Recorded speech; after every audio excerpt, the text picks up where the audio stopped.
Hello friends, स्वागत है आप लोग का बीजे एजुकेशन में। आज हम देखने वाले देखिए ये जो ट्यूटोरियल है ना, इसका सेट नंबर 16 होगा। सेट 15 तक हम पहले वाले वीडियो में अपलोड कर दिए हैं, आप उसमें जाकर देख सकते हैं। तो शुरू करते हैं। उससे पहले कुछ चैनल पर कृपया बीजे एजुकेशन को सब्सक्राइब करें। देखिए शुरू करते हैं। अगला प्रश्न क्या देखिए पहला है, संसद ग्राम आदर्श योजना के प्रेरणा स्रोत निम्नलिखित में से कौन थे? सांसद ग्राम आदर्श योजना के प्रेरणा स्रोत कौन थे? देखिए यह थे कौन? महात्मा गांधी जी। कौन? महात्मा गांधी जी। इसके अलावा देखिए अगला देखिए भारतीय, इसके अलावा देखिए जो आर्टिकल 40 है ना, जो 40 में पंचायती राज व्यवस्था का वर्णन किया गया है, इसका भी जो प्रणेता थे यह महात्मा गांधी थे निश्चय। भारतीय राजनीति के विदेशी नीति को आदर्शवादी चरण माना जाता है। किन के तो माना जाता है? देखिए यह माना जाता है नेहरू युग को। क्या? नेहरू युग को भारतीय राजनीति के विदेश नीति का आदर्शवादी चरण माना जाता है। अगला है, संसद में पहला लोकपाल विधेयक किस लोकसभा के कार्यकाल में रखा गया था? देखिए यह रखा गया था चौथी लोकसभा का। कब? चौथी लोकसभा के कार्यकाल में रखा गया था। अगला है, स्थगन प्रस्ताव के लिए कितने सदस्यों को की समर्थन की आवश्यकता होती है? देखिए स्थगन प्रस्ताव के लिए जो सदस्य की समर्थन है ना, यह होता है कुल 50 सदस्यों का। कुल 50 सदस्यों का समर्थन आवश्यक है। अगला है, भारतीय न्यायिक प्रणाली को रिट में, रिट जो है हैबियस कॉर्पस का शाब्दिक अर्थ क्या होता है? देखिए यह अर्थ होता है आपको बंदी प्रत्यक्षीकरण का अधिकार प्राप्त हो। क्या? आपको बंदी प्रत्यक्षीकरण का अधिकार प्राप्त हो। इसका मतलब क्या होता है? हैबियस कॉर्पस होता है। देखिए जो रीट का चर्चा है ना, यह आर्टिकल 32 में किया गया है। संवैधानिक उपचारों के अधिकार के तहत क्या है, न्यायालय जो है यह कुल 5 प्रकार का रीट जारी करता है। अगला है, अगस्त 1953 में भारत सरकार द्वारा गठित राज्य पुनर्गठन आयोग में के निम्न सदस्यों में कौन शामिल थे? देखिए राज्य पुनर्गठन आयोग में कौन शामिल थे पूछ रहा ना। यह हो जाएगा देखिए जस्टिस फजल अली थे, इसके अलावा के.एम. पनिकर थे और हृदयनाथ कुरुंज थे। ऑप्शन नंबर जो सी है हो जाएगा। कौन कौन? जस्टिस फजल अली, के.एम. पनिकर एवं हृदयनाथ कुरुंज। अगला है, निम्नलिखित में से पर्वत श्रृंखला में श्रेणियों में से प्राचीनतम पर्वत श्रेणी है कौन सी है? तो अरावली जो है यह सबसे प्राचीनतम श्रेणी क्या? अरावली है। ऐसी सबसे ऊंची चोटी क्या है? दोदा बेटा जो है यह अरावली की सबसे ऊंची चोटी है। क्या है? दोदा बेटा। जबकि दक्षिण में सबसे ऊंची चोटी क्या है? तो अन्ना मुदाई है। क्या? अन्ना मुदाई है। और भारत की सबसे ऊंची चोटी है गॉडविन एस्टीन K2। नेक्स्ट है, पश्चिम भारत के दक्षिणी पार्श्व के क्षेत्र में अधिकतर किस प्रकार की मिट्टी पाई जाती है? क्या? देखिए पश्चिमी भाग के दक्षिण पार्श्व के क्षेत्र में किस प्रकार की मिट्टी होता है? यह होता है देखिए काली मिट्टी। क्या?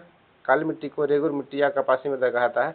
इसे स्वतः जुताई वाली मिट्टी कहते हैं। इसमें देखिए क्या क्या फसल होता है? तो सर्वाधिक जो है ना कपास का खेती अधिक होता है, कपास का। जबकि जलोढ़ मिट्टी में क्या होता है? जूट का उत्पादन जलोढ़ मिट्टी में ज़्यादा होता है। अगला है, मानसून पर्वत के समय, मानसून प्रत्यावर्तन के समय बिहार के मैदानी भाग में किस का प्रभाव ज़्यादा रहता है? देखिए किसका रहता है? यह रहता है ठंडी पछुआ एवं उत्तरी होगा। क्या? ठंडी पछुआ एवं उत्तरी पवन का प्रभाव ज़्यादा रहता है। दक्षिण के प्रादेशिक पठार के संदर्भ में निम्नलिखित कथनों पर विचार कीजिए। देखिए एक जगह इसमें जगह देखिए यह गोंडवाना लैंड का एक भाग है। इसके अलावा यहाँ की चट्टानों में रूपांतरण के साक्ष्य दिखाई देते हैं। ऑप्शन 1 एवं जो 3 है ना, ये दोनों कथन सही है।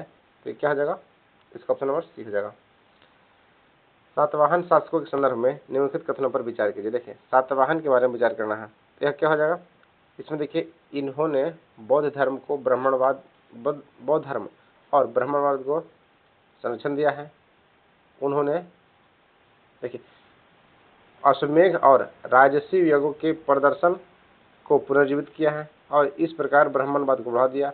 जबकि उन्होंने प्राकृतिक भाषा और साहित्य को संरक्षण दिया है। ये क्या है? ये सभी सही है। देखिए इसके अलावा क्या जानते हैं? सातवाहन ने इन्होंने शीशे का सिक्का चलाया था। क्या? सातवाहन शीशे का सिक्का चलाया था और यह मातृ शतात्मक था। देखिए ऑप्शन नंबर डी है 1 2 3 तीनों क्या सही है? किस प्राचीन स्तूप का नाम धान्यकटक है? क्या? धान्यकटक जो है यह किस प्राचीन स्तूप का नाम है? यह जो है अमरावती का। क्या? अमरावती स्तूप का नाम धान्यकटक है। अगला है, ऋग्वेद में कृषि का उल्लेख कितनी बार हुआ है? नहीं, कृषि का जो उल्लेख है ना यह कुल 24 बार हो। क्या? कुल 24 बार हुआ है ऋग्वेद में उल्लेख। मौर्य काल के में सबसे छोटे स्तर पर इसमें क्या छोटे स्तर का न्यायालय कार्य करता है? मौर्य काल में सबसे छोटे स्तर पर कौन सा न्यायालय कार्य करता है? देखिए इसे हम कहते हैं ग्राम सभा। क्या? ग्राम सभा कहते हैं। किसी चीनी यात्री किस चीन यात्री ने गुप्त काल में कौड़ियों के माध्यम से वन विनिमय प्रणाली क्या करा, वह विनिमय में प्रचलन को वर्णित किया था? वो कौन किया था? देखिए यह क्या था, फाहियान ने। क्या फाहियान ने? और यह कब आया था? तो हर्षवर्धन शासन कराया था। कौन? फाहियान जो है हर्षवर्धन के शासनकाल में भारत आया था। यह चीनी यात्री था, एक दार्शनिक था। चंद्रगुप्त द्वितीय का संधि विग्रहिक निम्नलिखित में से कौन सा था? देखिए यह था वीरसेन। कौन? वीरसेन था। गुप्त काल में महाबलाधिकृत अधिकारी किस भाग से संबंधित था? क्या करा? महाबलाधिकृत। महाबलाधिकृत जो है अधिकारी, यह था सेना का सेनापति। क्या? सेना का सेनापति कहलाता था। अगला है सूची 1 को सूची 2 से मिला। देखिए विद्रोही नेता है एवं विद्रोह का केंद्र है। देखिए इसे जानते हैं, एक प्रश्न हमेशा पूछा जाता है एग्जाम में मॉडर्न हिस्ट्री से, तो सब ध्यान रखिएगा। देखिए इसका क्या कह रहा है? बहादुर शाह द्वितीय कहाँ थे? बहादुर शाह द्वितीय जो है ये कहाँ से थे? यह थे इलाहाबाद से। क्या? सॉरी, दिल्ली से। बहादुर शाह द्वितीय यह दिल्ली से थे। और विरजिस कादरी, विरजिस कादरी जो है यह कहाँ से थे? यह थे लखनऊ से। जबकि कुंवर सिंह यह बिहार के जगदीशपुर से थे और लियाकत अली जो थे यह इलाहाबाद से थे। देखिए इसका ऑप्शन नंबर बी हो जाएगा। अगला है निम्नलिखित में से कौन सा जहांगीर के समय के प्रमुख चित्रकार नहीं थे? देखिए जहांगीर के समय में कई चित्रकार थे, उसमें क्या पूछ रहा है? कौन सा इसमें प्रमुख जो नहीं था? तो बसावन जो था यह नहीं था, जबकि मंसूर, उस्ताद मंसूर, मनमोहर और बिशन दास ये सब क्या थे? जहांगीर के समय में प्रमुख चित्रकार थे। जबकि देखिए एक और प्रश्न पूछता है कि कौन सा राजा है, सॉरी एक सेकंड, चित्रकारी का जो बहुत फेमस था ना, वो यही जहांगीर ही था। फ्रांसीसी सहायता के से 1775 ईस्वी में एक आधुनिक शस्त्रागार की स्थापना हुई थी। यह कब किया गया था? देखिए यह कहाँ हुआ था? तो डिंडीगुल में था। क्या? डिंडीगुल में था। और देखिए डिंडीगुल के ताले को हाल ही में क्या जे टैग दिया गया है। नेक्स्ट है जेवीपी आयोग निम्नलिखित में से कौन सा शामिल नहीं था? जेवीपी आयोग में कौन शामिल नहीं था? यह हो जाएगा राजेंद्र प्रसाद। क्या? राजेंद्र प्रसाद इसमें नहीं थे। अगला है निम्नलिखित में से संपन्न इलाहाबाद में संपन्न कांग्रेस कार्यकारिणी समिति की बैठक जब 1947 हुआ था, इसमें सदस्यों में से एक सदस्य भारत के नाजीवाद, फासीवाद, साम्राज्यवाद विरोधी को निश्चित रुख के कारण जापान के विरुद्ध गोरिल्ला युद्ध की अपनी योजना के पश्चात बहुमत जुटाने के सक्षम हुए थे। वे कौन थे? देखिए वह थे जवाहरलाल नेहरू। कौन थे? जवाहरलाल नेहरू थे। अगला महात्मा गांधी का मानना था कि द्वितीय विश्व युद्ध में भागीदारी का मतलब है निम्नलिखित सिद्धांतों का उल्लंघन करना। किसका उल्लंघन करना? तो महात्मा गांधी कहते थे कि अगर हम द्वितीय विश्व युद्ध में अंग्रेजों का साथ देते हैं तो उससे सीधा सीधी समानता का उल्लंघन करना। क्या था? सॉरी, अहिंसा का उल्लंघन करना था, इसलिए उन्होंने साथ नहीं दिए थे।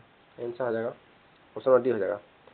कलकत्ता, मद्रास तथा मुंबई में उच्च न्यायालय के निम्नलिखित में से वायसराय में कार्यकाल में अस्तित्व में आया था। कौन आया था?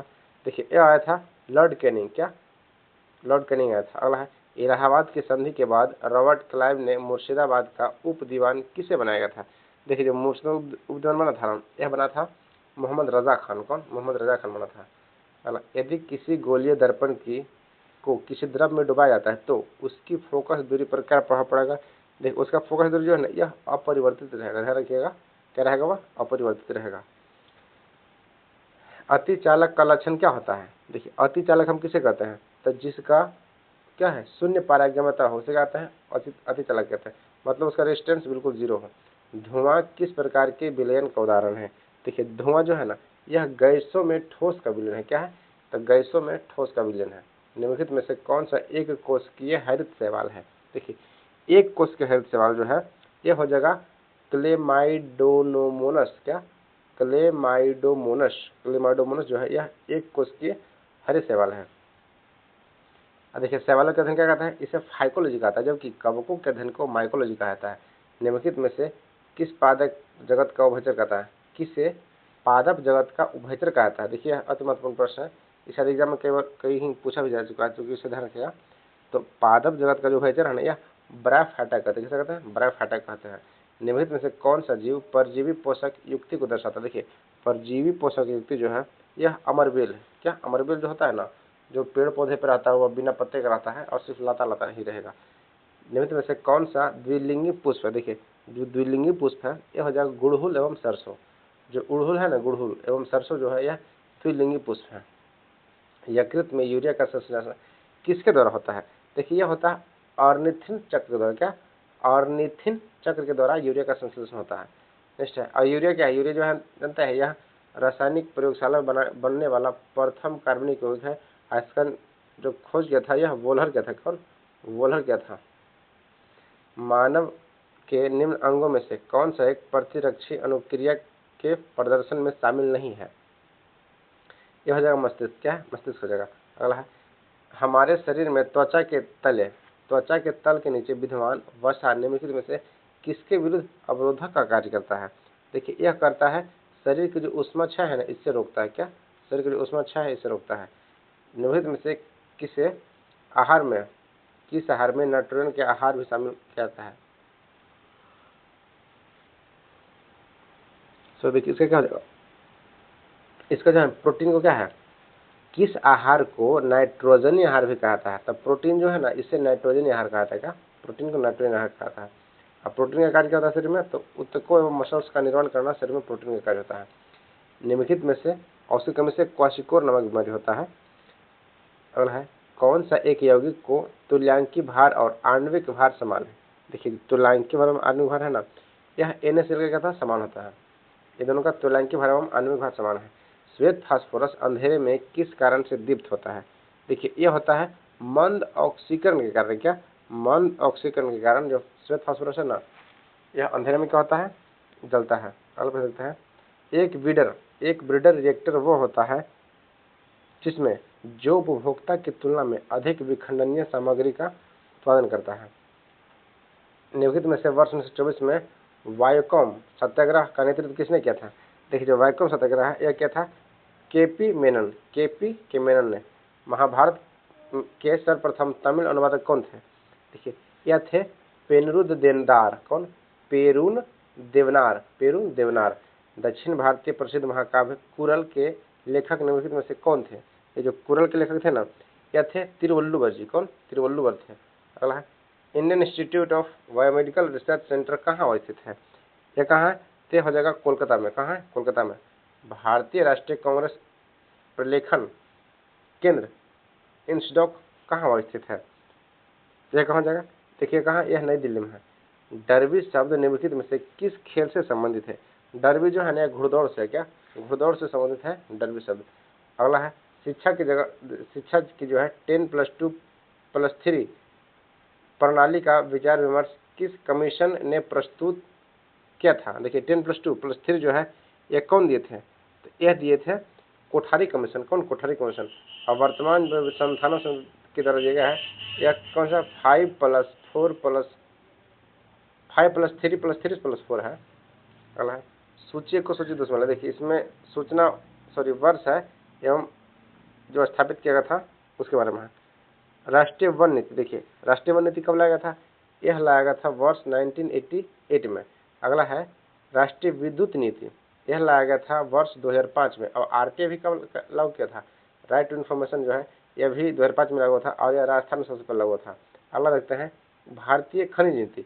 राष्ट्रीय खनिज नीति जो है यह लागू हुआ था वर्ष 2008 में, जबकि राष्ट्रीय जनसंख्या नीति लागू हुआ था वर्ष 2008 में। देखिए, इसका ऑप्शन नंबर ए हो जाएगा। यह 4 बातें महत्वपूर्ण, इसलिए ध्यान रखिएगा। ऑप्शन उसका ए हो जाएगा। निम्नलिखित में से कौन सा नई आर्थिक सुधारों का अंग नहीं है? देखिए, अंग नहीं को थोड़ा ध्यान से देखिएगा। नहीं है तो केंद्रीयकरण नहीं है, जबकि भूमंडलीकरण, उदारीकरण एवं निजीकरण ये सब क्या है? गाफिन वस्तुओं के मांग वक्र होता है। किसका? देखिए, जो गाफिन वस्तु होता है यह ऊपर की ओर चढ़ता होता है। क्या होता है? ऊपर की ओर चढ़ता हुआ। इस वस्तु का कहते हैं गाफिन वस्तुओं के लिए मांग वक्र जो होता है ना, यह ऊपर की ओर चढ़ता रहता है। माल्थस के जनसंख्या सिद्धांत के अनुसार निम्न में से किसके बीच संबंध को खोज किए गए थे? यह किया गया था खाद्य आपूर्ति और जनसंख्या वृद्धि के लिए। क्या? खाद्य आपूर्ति एवं जनसंख्या वृद्धि के लिए। तो फ्रेंड देखिए, इसमें जितने प्रश्न थे उसे हम कवर कर चुके हैं। वीडियो अच्छी लगी तो सब्सक्राइब कर दीजिएगा। वीडियो को धन्यवाद। Thank you.